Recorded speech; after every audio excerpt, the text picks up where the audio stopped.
Rain dance पण आहे.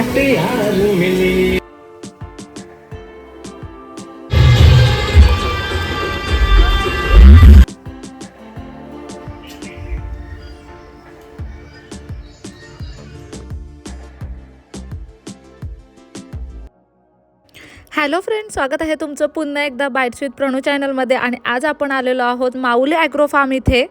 आता हे ॲग्रो फार्म ना कासरसाई एरियामध्ये आहे. मी पूर्ण लोकेशन आणि गुगल मॅप तुम्हाला खाली डिस्क्रिप्शन बॉक्समध्ये देईनच. इथे तुम्ही वन डे पिकनिकसाठी किंवा मग स्टेसाठी येऊ शकता. आपण वन डे पिकनिकसाठी पिकनिकसाठी आलो ना की इथे हे एक असा बँड देतात. हे ना इथून आपण एंटर केलंय आणि आता आपल्याला इथून पुढे जायचं. इथे त्यांनी ना त्यांच्या ॲक्टिव्हिटीज वगैरे किंवा रूम कसे आहेत ते सगळं दिलेलं आहे.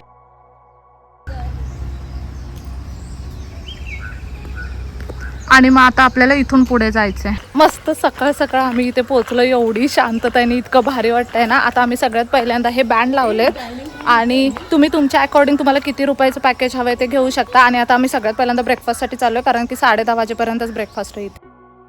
आता वन डे पिकनिकसाठी इथे 2 पॅकेज अवेलेबल आहेत. एक 800चं पॅकेज आणि एक 1400चं पॅकेज. 800च्या पॅकेजमध्ये ना तुम्हाला पर्टिक्युलर राईड्स वगैरे मिळतात आणि 1400च्या पॅकेजमध्ये तुम्ही सगळे म्हणजे झिप लाईनिंग वगैरे कायाकिंग वगैरे सुद्धा करू शकता.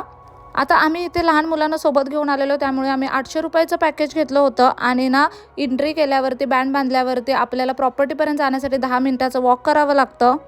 तुमचं जर प्रायव्हेट व्हेकल असेल तर मग इथे पार्किंगसाठी जागा आहे. आम्ही कॅब करून आलो होतो, त्यामुळे आम्हाला 10 मिनिटं आतमध्ये प्रॉपर्टीपर्यंत चालत यावं लागलं. आता ना 10 मिनिटं साधारणतः झाडाझुडपातून चालून आल्यावरती आम्ही थेट ना नाश्ताच करायला गेलो, कारण इथे ब्रेकफास्टचा टाईम एकदम लिमिटेड असतो. 8:30 वाजल्यापासून 10:30 वाजेपर्यंतच ब्रेकफास्ट होता आणि आम्हाला इथे पोचायला जवळजवळ ना 9:30 पावणे 10 झालेच होते. हा पूर्ण असा त्यांचा ना डायनिंग एरिया आहे. आता दिवसभर ब्रेकफास्ट, लंच आणि हायटीसाठी आपल्याला इथेच यायचं आहे. आम्ही जे 800 रुपयाचं पॅकेज घेतलेलं ना त्यामध्येच हा ब्रेकफास्ट इन्क्लुडेड होता. आणि ब्रेकफास्ट, लंच किंवा हायटी असू दे, हे सगळं अनलिमिटेड आपल्याला आज दिवसभर मिळणार आहे. इथली ना स्वच्छता खूप चांगली होती, स्टाफसुद्धा खूप छान होता. आणि नाश्त्यामध्ये आता भरपूर आयटम आहेत, मी तुम्हाला दाखवते. सगळ्यात पहिल्यांदा तर इडली चटणी घेतली, त्यानंतर सांबार घेतलं, मिसळपावसुद्धा होता. तुम्हाला दाखवायचा आणि स्वतः टेस्ट करायचा म्हणून तो सुद्धा घेतला. आणि त्यानंतर ना ब्रेड बटर जामचा सुद्धा ऑप्शन होता. बरं, हे सगळं घेतल्यानंतर तुम्हाला अगदी गरमागरम चहा आणि अगदी गरमागरम अशी कॉफी ह्याचा सुद्धा ऑप्शन आहे. आणि हे सगळं आपण अनलिमिटेड खाऊ शकतो. सुरुवात ना इडली आणि चटणीने केली आणि खरंच सांगते, मला ह्यांची इडली चटणी खूप जास्त आवडली. चटणी खूप सुंदर होती, इडली खूप जास्त स्पॉन्जी होती आणि खरंच ह्याची टेस्ट खूप कमाल होती. सांबार मी नंतर टेस्ट केलं, मला फारसं सांबार आवडलं नाही. सांबार ओके वाटलं, कारण ह्यापेक्षा छान सांबार याआधीसुद्धा मी खाल्लेलं आहे. आणि त्यानंतर मिसळपाव टेस्ट केला. मिसळपावची टेस्ट एकदम कमाल होती. अगदी मस्त झणझणीत अशी मिसळ होती. छान अशी तरी वगैरे आलेली मिसळला, त्यामुळे लहान मुलं किंवा मोठी माणसं कोणी असो अगदी आवडीने खातील. त्यानंतर लहान मुलांसाठी अजून स्पेशल असा ब्रेड बटर जामसुद्धा होता. नाश्त्याचा शॉट घेण्यासाठी ना मी मम्मीला सांगितलं होतं, त्यामुळे तिचं खायचं राहून गेलेलं, म्हणून मी मम्मीला म्हटलं मला आता फोन दे आणि तू खाऊन घे. बरं, हे सगळं तुम्हाला अगदी गरमागरम आणि फ्रेश असं मिळतं. तिथे बाजूलाच त्यांचं किचन आहे, त्या किचनमध्ये ते फ्रेश असं बनवतात. सिटिंग एरियासुद्धा खूप स्पेशियस आहे त्यांचा. हे ना इथे खाण्यासाठी आहे. त्याच्यानंतर हा पूर्ण एवढा रिकामा सेक्शन आहे. इथे स्विमिंग पूल आहे. इथे ना बसायला त्यांनी असं बाकड्या टाकल्यात, तिथे तुम्ही बसू शकता. आणि ह्याला लागूनच इथे टॉयलेट आहे. त्या साईडला जेंट्स टॉयलेट आहे आणि इकडे लेडीज टॉयलेट आहे.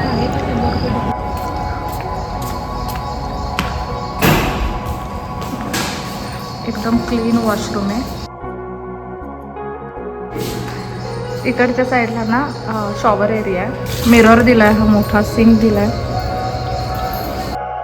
वॉशरूममध्ये शॉवर एरिया वेगळा होता आणि वॉशरूमसुद्धा एकदम क्लीन आणि स्पेशियस होता. हा ना बसण्यासाठीचा पूर्ण एरिया आहे. तुम्हाला जर लॉकर हवे असतील ना तर इथे त्यांनी एक स्टेज बनवलाय. आणि हा पूर्ण लॉकर एरिया, हा ना पूर्ण असा लॉकर एरिया आहे. 50 रुपयाला ना लॉकर आहे तिथे. आता आम्ही सगळ्यात पहिल्यांदा लॉकर घेतो, बॅगा लॉकरमध्ये ठेवतो. लॉकरची साईज पण बऱ्यापैकी मोठी आहे. एक तुमची जर सॅक असेल ना तर ते बसेल लॉकरमध्ये. इथे ना रिसेप्शन आहे, इथून तुम्ही लॉकर वगैरे घेऊ शकता. आता आम्हाला भरपूर भिजायचं होतं, त्यामुळे ना आम्ही घरातून भरपूर कपडे आणलेले, त्यामुळे मग आम्हाला लॉकर घेणं भाग होतं. इथे 50 रुपयाला ना एक तुम्हाला चावी आणि लॉक देतात. म्हणजे जे लॉकर आहे ना त्या लॉकरला हे चावीने लॉक लावायचं आणि घरी जाताना हे लॉक आणि चावी परत घरी घेऊन जायचं. म्हणजे साधारणतः 50 रुपये अशी लॉकरची प्राईस आहे. त्यानंतर तो स्विमिंग सेक्शनचा एरिया होता. पण आम्ही ना सकाळी सगळ्या ॲक्टिव्हिटीज करणार होतो. मस्त असं नाश्ता केला आणि ह्या ॲक्टिव्हिटीज करायला गेलो. आता आमच्या 800 रुपीजच्या पॅकेजमध्ये ज्या ज्या ॲक्टिव्हिटीज होत्या ना त्या सगळ्या ॲक्टिव्हिटीज आम्ही करून घेतल्या. बाकी काही हॉर्स रायडिंग, झिप रायडिंग अशा काही एक्स्ट्रावाल्या ॲक्टिव्हिटीज होत्या ना त्याच्यासाठी इथे वेगळे चार्जेस होते, मग त्या आम्ही केल्या नाहीत. सगळ्या ॲक्टिव्हिटीज केल्यानंतर आम्हाला ना बोटिंगसाठी जायचं होतं. पण बोटिंगसाठी जाताना ना आम्हाला मध्येच हे स्टेवाले ऑप्शन दिसले. हा ना पूर्ण स्टेसाठीचा एरिया आहे. तुम्हाला जर स्टेला हवा असेल ना तर तुम्ही इथे सुद्धा येऊ शकता. इतके छान कॉटेजेस बनवलेत ना त्यांनी इथे.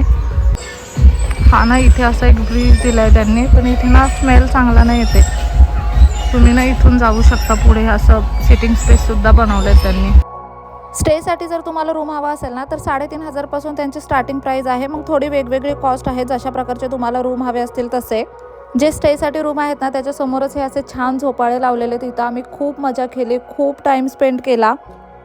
हा वाला एरिया ना खूप शांत आणि निवांत वाटत होता. सगळ्यांनाच इथे खूप बरं वाटलं. आजूबाजूला खूप छान छान अशी झाडं होती. बाजूलाच कॉटेजेस होते. तुम्ही जर कॉटेजमध्ये राहायला आलात ना तर हे सगळं निसर्ग सौंदर्य अनुभवू शकता. कुटुंबासोबत वेळ घालवण्यासाठी ना हे एक मस्त ठिकाण आहे. इथे माझी मावशी मला झोका देत बसलेली. बराच वेळ आम्ही इथे गप्पा मारत बसलो होतो आणि खरंच खूप छान वाटलं ह्यावाल्या सेक्शनमध्ये. हे कॉटेजेस इतके सुंदर आणि इतके शांत आहेत ना. तुम्ही जर स्टेसाठी एखादा ऑप्शन बघत असाल ना तर एकदम बेस्ट आहे. तुम्ही माझ्या मागे ना इथे कॉटेजेस पाहू शकता आणि आजूबाजूला इतकी छान ग्रीनरी आहे. खूप छान असं पंख्यांचा आवाज येतो आहे. बसायला ना सिटिंग स्पेससुद्धा आहे. ते झोकेसुद्धा आहेत आणि मस्त वाटतं एकदम.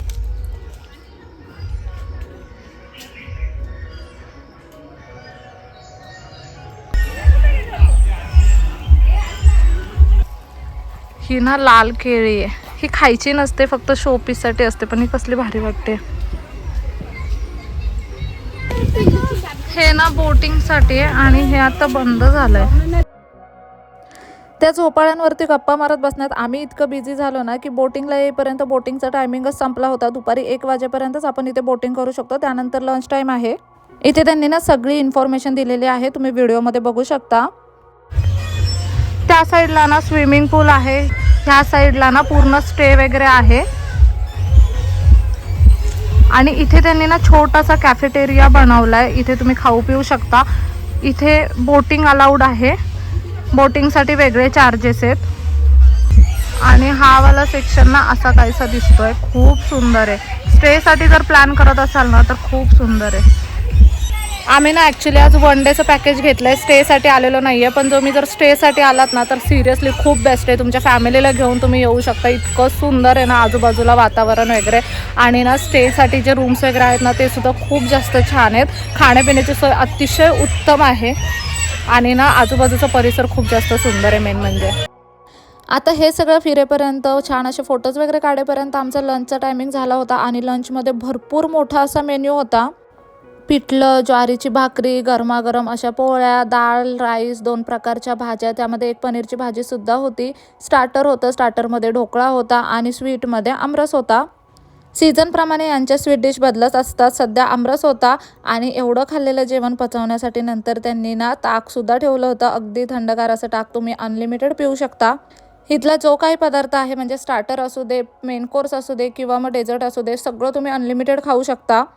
छान असं सगळं ताटात सजवून घेतलं होतं. त्यानंतर मग ढोकळ्याने सुरुवात केली. छान होतं ढोकळा, स्पॉन्जी होता. स्टार्टरमध्ये सुद्धा वेगवेगळे आयटम असतात नेहमी. त्यानंतर ताक पिलं आणि जेवण खाल्लं. जेवणात बाकी सगळं छान होतं, पण आमरस त्यांचा ओरिजिनल नसल्यामुळे मला फारसा आवडला नाही. त्यामुळे मी अजिबातच आमरस खाल्ला नाही. बाकी मग मी जेवण सगळं व्यवस्थित जेवले. पोटभर असं जेवण करून चेंज करून आम्ही निघालो स्विमिंग पूलच्या दिशेने. कारण आता फक्त पाण्यात डुबक्या मारायच्या होत्या. हा ना दुसरा स्विमिंग पूल सेक्शन आहे. इथे ना राईड्स वगैरे आहेत. आता रेन डान्स पण आहे. इथे ॲक्टिव्हिटीज करायला किंवा मग स्विमिंग पूलमध्ये वगैरे जायला ना अजिबात स्पेसिफिक असं काही टायमिंग नाही आहे. तुम्ही तुमच्या अकॉर्डिंग तुमच्या मनाप्रमाणे कधीही कुठेही कोणतीही ॲक्टिव्हिटी करू शकता. त्यामुळे आम्ही सकाळी पहिलं ते सगळं खेळायचं डिसाईड केलं आणि त्यानंतर लंचनंतर मस्त असं पाण्यात जायचं डिसाईड केलं होतं. मोठ्या लोकांसाठी इथे खूप साऱ्या राईड्स नाही आहेत, पण जी लहान मुलं असतील ना त्यांच्यासाठी स्लाईड्स वगैरे आहेत, वॉटर स्लाईड्स आहेत, त्याच्यामुळे मजा येते. इथे आम्ही थोडाफार डान्स केला, छान छान अशा रील शूट केला आणि भरपूर संध्याकाळ होईपर्यंत आम्ही पाण्यामध्ये मजा केली.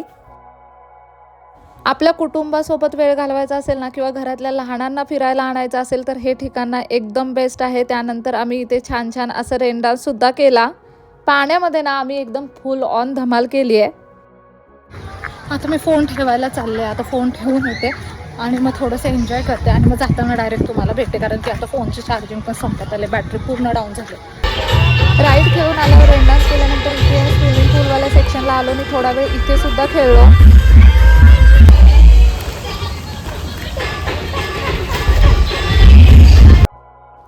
त्यानंतर फ्रेश वगैरे झालो, शॉवर घेतला आणि थेट ना हायटीसाठी गेलो. या टायमिंगला भरपूर भूक लागली होती आणि ना जाम थकलो होतो पाण्यात भिजून.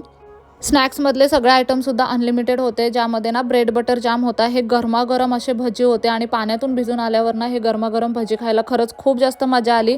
त्यानंतर ना बॉइल्ड कॉर्नसुद्धा होते. गरमागरम असा चहा आणि कॉफीचा ऑप्शनसुद्धा होता. आणि जेव्हा आपण पाण्यातून भिजून बाहेर येतो ना तेव्हा ना खूप जास्त भूक लागते. त्यामुळे ह्या सगळ्यावरती सुद्धा मनसोक्त ताव मारला आणि अक्षरशः ह्या मोमेंटपर्यंत ना आम्ही थकलो होतो. त्यामुळे ना खायला सुद्धा अगदी पेंगाळून बसलो होतो. इथे मस्त पोट भरून आम्ही खाल्लं पिल्लं आणि त्यानंतर आम्ही कॅब बुक करूनच घरी जाणार होतो, त्यामुळे थोडं लवकरच घरी निघालो. तुम्ही जर स्वतःच्या गाडीने येणार असेल तर काही प्रॉब्लेम नाही, पण तुम्ही जर कॅब बुक करून येणार असेल ना तर थोडं लवकरच इथून बाहेर पडा, कारण की इथे ना जाताना अजिबात कॅब बुक होत नाही. त्यामुळे आम्हाला जाताना कॅब बुक करायला खूपच स्ट्रगल करावा लागला. कसंबसं करून आम्हाला ना खूप 1-1.5 तासानंतर एक कॅब मिळाली आणि फायनली आम्ही घरी यायला निघालो. बाकी माऊली ॲग्रो फार्मचा एक्सपिरियन्स ना खरंच खूप जास्त छान होता. तुम्ही तुमच्या कुटुंबासोबत किंवा लहान मुलांसोबत एखादी one day picnic trip plan करत असाल किंवा एखादा वन डे पिकनिक स्पॉट शोधत असाल ना तर हे ठिकाण एकदम बेस्ट आहे कुटुंबासोबत फिरण्यासाठी. तुम्हाला इथे जर स्टेसाठी जायचं असेल ना तर तुम्ही स्टेसुद्धा करू शकता, पण मुलांना नेण्यासाठी ना एकदम बेस्ट असं प्लेस आहे हे, असं मी म्हणेन. तोपर्यंत तुम्हाला आजचा व्हिडिओ कसा वाटला मला कमेंट करून नक्की सांगा. आपण भेटूया नेक्स्ट व्हिडिओमध्ये. तोपर्यंत मस्त खा, भरपूर फिरा आणि आनंदी राहा.